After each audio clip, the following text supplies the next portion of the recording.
L'idée de faire un foulard à Lyon est venue de Miro. Miro nous avait apporté une grande bande de papier pour la réaliser, enfin un collage, pour la réaliser en lithographie. Comme ce n'était pas possible de le faire puisque cette bande avait 8 mètres de long, l'idée est venue de la faire en soie. Je crois que c'est l'amitié entre Aimé Mag, mon père, et puis Joseph Brochier, qui a fait que pourquoi pas le faire sur soie. Ça a commencé comme ça. Cette grande bande que Miro avait appelée un makemono a été faite ici à Lyon. Et puis voilà. Alors, ce qu'il y a surtout, c'est que mon père faisait chaque année, réalisé par un artiste différent, Braque, Chagall, Miro, Giacometti, une petite gravure qu'il offrait à ses amis pour Noël, pour la nouvelle année. Et cette année-là, on a dit, mon enfant, pourquoi ne pas la faire sur soie, puisque la bande de Miro est magnifique. Et Braque a donc fait un carton, a fait une maquette, qui a été donc réalisée sur soie pour faire un foulard, avec pas mal de difficultés bien sûr. Donc si vous voulez, c'est l'origine des foulards. Au départ, il y avait l'idée, c'était d'en faire qu'un, de faire pour cette année-là un foulard de Braque. Et puis devant la réussite de ce foulard, devant le plaisir qu'ont eu les amis, les artistes à recevoir ce cadeau, eh bien ça a continué. Alors évidemment, tous les artistes ont participé, de Chagall aux plus jeunes, à Leschalski ou bien Peter Classen. On fait chaque année une nouvelle maquette pour faire un foulard. C'est en cela que c'est quand même unique dans l'art moderne que 28 ou 29 artistes aient réalisé des maquettes pour faire de la soie, pour faire imprimer à Lyon. Je crois que c'est une belle réussite et l'association de la Galerie Mag, des Mag, des artistes passionnés et des artisans de Lyon est une merveilleuse réussite et j'espère que ça continuera encore bien longtemps. En tout cas, j'essaierai de faire mon mieux pour que ça continue. Voilà donc le projet qui nous a été envoyé par Classen et que nous verrons avec lui car il a la gentillesse de se déplacer, venir à Lyon chez l'imprimeur et chez le graveur pour traiter des petits problèmes qui se posent comme chaque fois que nous recevons une esquisse et d'autant plus délicate que nous recevons ceci d'un artiste qui a des exigences et je dirais même des intransigences avec nous laissant une parfaite liberté, mais par contre, comme il y a une idée qui est exprimée dans un dessin, il faut absolument qu'il nous fasse percevoir quelle est l'idée du dessin. Alors, je vous dirai tout de suite les questions que je serai amené à lui poser. Par exemple, je m'aperçois ici, vraisemblablement c'est un ton uni, mais sur l'esquisse, je vois ici un poudré. Autre petite question, je vois ici une ouverture de blanc. Est-elle voulue ou ce gris doit-il jouxter directement le noir? Je poserai sûrement une question pour se fusiner. Je vois qu'il y a ici un trait plus accentué. Faut-il insister? Sans doute, car il y a des oppositions très nettes entre ce trait noir et cette ombre portée.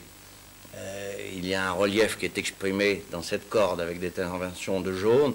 Et puis, une chose que nous n'avons pas vue tout de suite, mais des verts.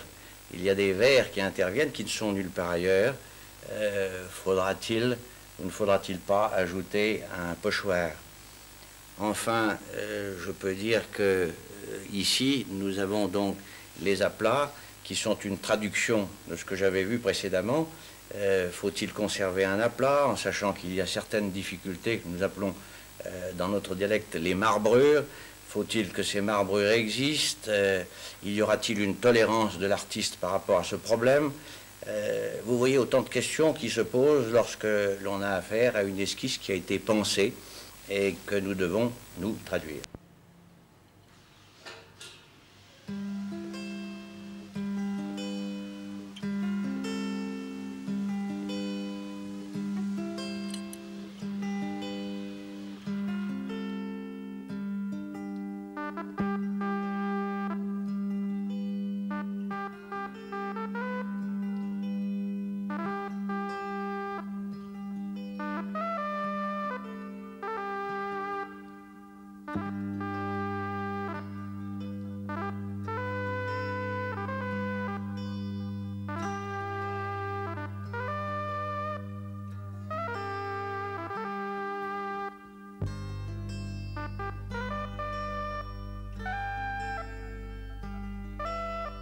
sommes actuellement chez le graveur Piola et nous allons pouvoir avec vous traiter des problèmes qui ont été soulevés par la venue de votre esquisse. Monsieur Martin, qui s'occupe donc de la traduction avec bien entendu les contraintes qui lui sont imposées par les problèmes de l'impression de l'imprimeur. L'imprimeur a vu votre esquisse, et la discussion a déjà eu lieu entre eux, et maintenant il s'agit de savoir ce que vous répondrez à nos quelques questions. La première, si vous permettez, je voudrais que vous me confirmiez la présence de cette petite ouverture blanche entre ce gris moyen et ce gris clair. Oui, tout à fait, tout à fait. Il faut absolument ouvrir parce que la lumière est censée de venir d'en haut. C'était dans ma conception première. D'ailleurs, on le voit très bien sur cet objet-là ou sur les boulons ici. Donc, alors, on ouvrira davantage. Est-ce qu'on peut revoir éventuellement donc, comment ça a été réalisé jusqu'à là? Donc, oui, on a commencé donc par les couleurs foncées, comme l'imprimeur va le faire chez lui. Le noir, très rectiligne dans tous ses mouvements, et au contraire, ici, très manuel. C'est un noir qui n'est pas un vrai noir. Donc, anthracite. Anthracite, parfait. On les cassera légèrement.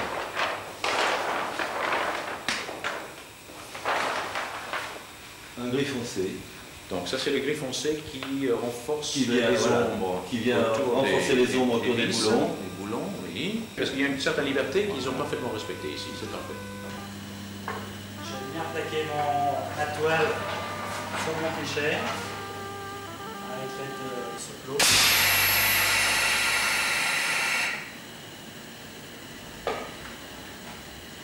Et je vais inceller à 40 secondes.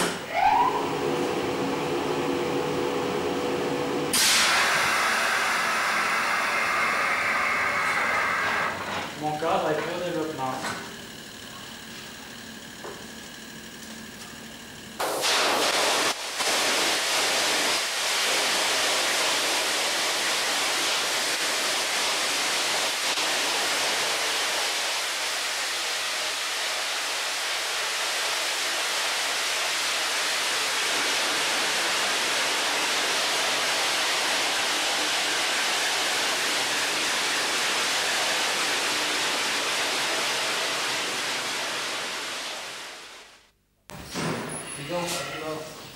Maintenant, je vais partir la couleur la plus claire au plus foncé.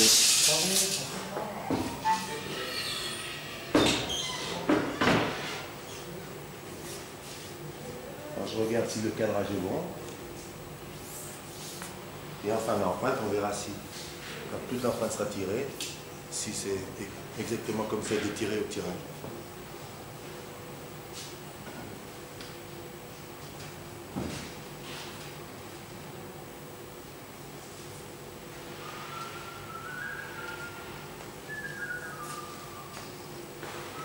Dans les grosses masses, pour nous, c'est beaucoup plus difficile parce que pour le faire uniformément, c'est le contraire de l'impression. C'est avec de la couleur et un racle, alors ça le fait d'un seul coup, vous comprenez? Tandis que moi, je le passe comme un petit patin et en le frottant légèrement.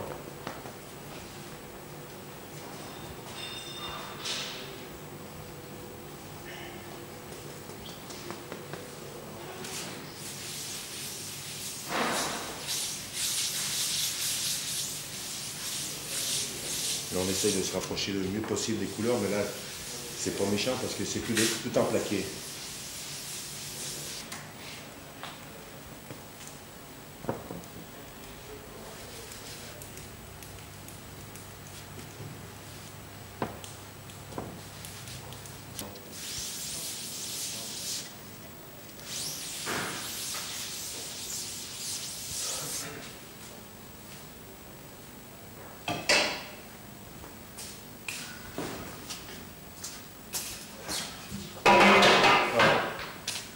Je pense qu'on remet le éclair peut-être, non? Donc, alors, vous voyez tous ces petits points? Eh bien, c'est tout des imperfections de l'émulsion.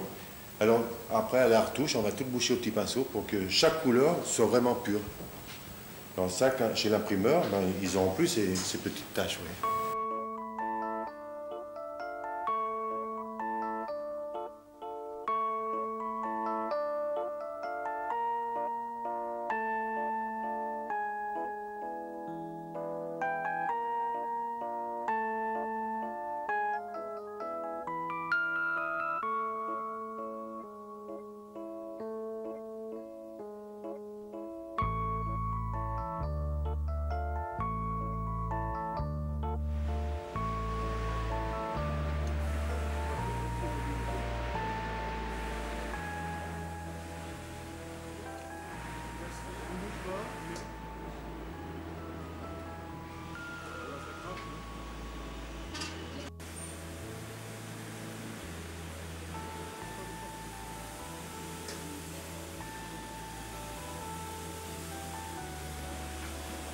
on va n'importe où, on va se mettre en train avec une relève, etc.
À 100 degrés. Le tissu que vous voyez ici va monter à 100 degrés. Après, un vide préliminaire d'abord, c'est-à-dire ce vide permet de faire la cuisson, le fixage à cœur du tissu. En fin d'opération, de nouveau, on a un vide et le tissu est démonté et à ce moment-là est prêt à monter à l'atelier de lavage.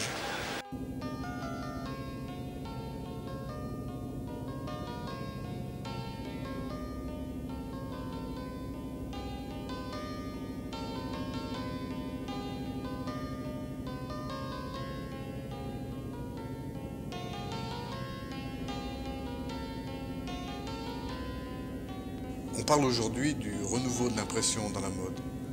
Mais vous savez, le tissu imprimé a été utilisé en Europe dès le XVIIIe siècle, à la fois pour la confection de vêtements et l'ameublement. Et au XIXe, l'imprimé s'est répandu aussi dans le costume populaire.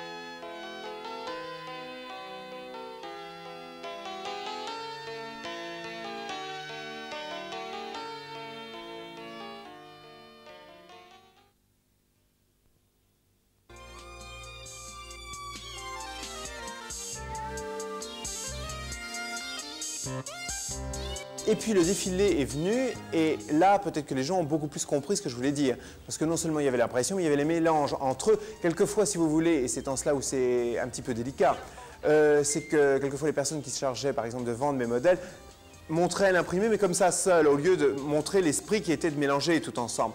Donc en voyant le défilé, les gens ont compris, ils sont revenus après pour acheter l'impression. Donc ça s'est vendu et ça s'est vendu l'hiver et maintenant les gens savent que je fais de l'impression. Et je crois qu'il y en a beaucoup d'autres qui vont en faire maintenant, en faire à nouveau. Donc je crois que c'est un mouvement qui va être suivi, ça c'est évident. En fin de compte, l'impression ça voulait dire quoi? C'est aussi singulariser. c'est aussi s'affirmer par des inscriptions, par des motifs, ça peut être des hiéroglyphes, ça peut être des inscriptions I love New York, ou ça peut être n'importe quoi, mais c'est avant tout singulariser et s'exprimer. Je ne fais pas que donner, je reçois aussi et je prends. Par exemple, quand je vais chez les fabricants, je vois leur collection, je vois leur matière de base, je vois leur technique, leurs possibilités. Bon, en fonction de cela, moi j'ai mes petites idées dans ma tête, ou déjà concrétiser un petit peu sur des papiers ou des esquisses. Et je leur demande, et je vois en fonction de leurs possibilités, s'ils peuvent me le réaliser. Je parle avec eux, ou s'ils pourraient me le faire, ou s'ils pourraient me reproduire. Je ne sais pas, quelquefois il y a certaines matières que je fais un petit peu changer, ou justement par l'impression elles peuvent être modernisées. Enfin, des tas de choses comme ça. Et c'est en fin de compte un échange total, et je vois d'après leur fil, on fait des essais ensemble, on annule, on recommence. Il y a peut-être certains tissus qui aboutissent au bout de 3 saisons, parce que j'ai laissé tomber, parce que ça ne donnait rien, puis en fin de compte, on se rend compte que 2-3 saisons après, c'est bien revu de telle et telle façon. C'est toujours un échange total, c'est vraiment des partenaires. Et puis aussi parce que j'ai certains fabricants français, notamment certains lyonnais, que j'aime particulièrement bien et avec qui j'ai eu des très très heureuses et positives expériences auparavant. Donc je vais retravailler à partir de cette saison avec eux.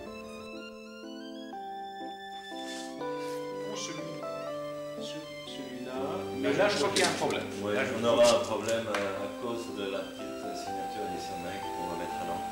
Ce sera un peu ça va se mettre à droite à ce moment-là. Oui, non, en général, la signature d'artiste. Mais vous pouvez la garder aussi, comme ça. Ça devient un tableau. Voilà.